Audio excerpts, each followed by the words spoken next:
So hello mga kaibon, so may share lang po ako dito. Sir, ang sabi niya sa akin, Sir, ang mahal ng mga ibon mo, sabi niya sir. Tapos sabi niya pa, mag-TikTok ka na lang.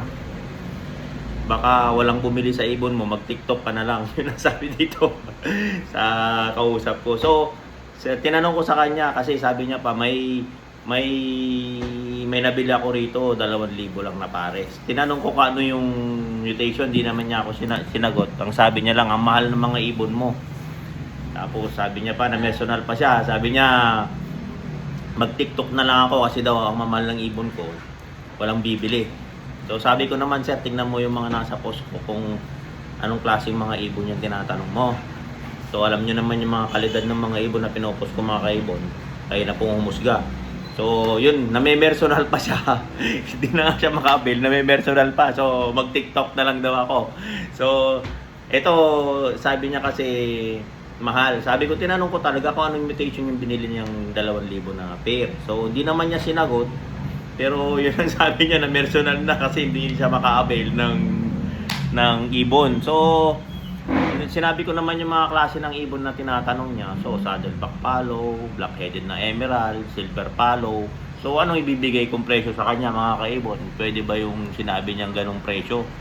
So sabi ko, hindi yung pwede sir. Kasi yun nga, nagalit si sir. Ganon ang sinabi niya.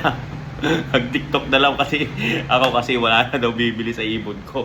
So kaya na humusga mga kaibon at na-share ko lang kasi para siyang nagagalit kasi hindi siya na maka-avail nga yung kon ko. Sabi ko naman, magtanong ka sa iba kung ano yung mga mutation na tinatanong mo sa akin at sinasagot ko naman po sa kanya.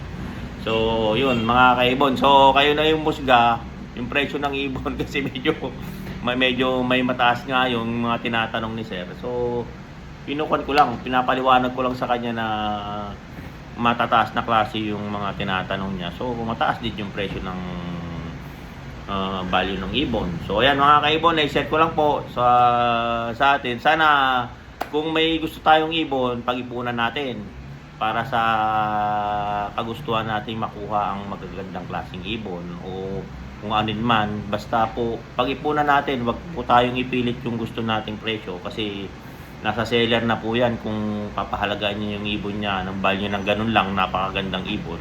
Hindi lang po sa akin, sa lahat po tayo mga breeder ng tail o hindi man sa tail lang. Basta po yung maganda yung ibon, magandang mutation, asahan nyo po na maganda rin yung presyo, hindi yung maganda yung ibon tapos babaratin. So hindi po tayo ganoon. So nasa value naman po, nasa tamang presyo. Talagang mahal nga lang po yung tinatanong ni sir. So ayan mga kaibon. So don't forget to subscribe my YouTube channel, Warren Palakpak Kaibon, at ang aking Facebook page, Warren Palakpak Kaibon, at ang aking Facebook, Warren Palakpak Mr. Tigasin. So happy birthday mga kaibon. Kapit lang tayo. Maraming salamat.